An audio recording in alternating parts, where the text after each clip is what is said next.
Trump met en état d'alerte des militaires pour faire face à la caravane de migrants, qualifiant d'urgence nationale la progression de la caravane de migrants du Honduras qui approche de la frontière sud des États-Unis. Le président Donald Trump a déclaré lundi dans un tweet qu'il avait mis en état d'alerte des forces frontalières américaines.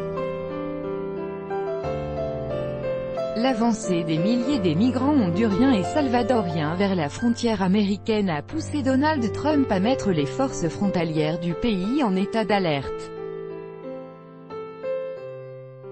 Malheureusement, la police et les militaires mexicains semblent incapables d'empêcher la caravane d'avancer vers la frontière sud des États-Unis.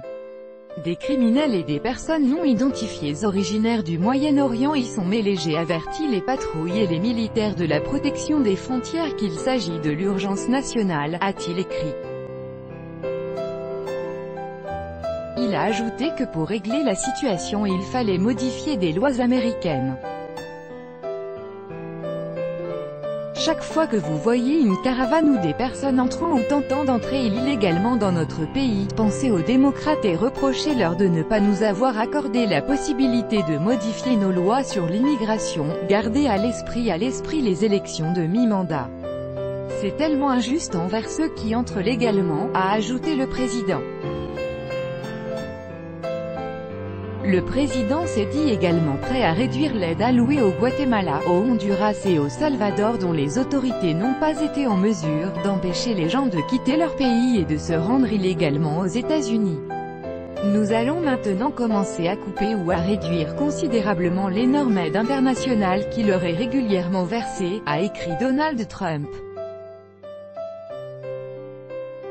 Précédemment, les médias américains ont annoncé que près de 4000 migrants honduriens et salvadoriens s'étaient massés près de la frontière entre le Guatemala et le Mexique dans l'espoir de rejoindre les États-Unis.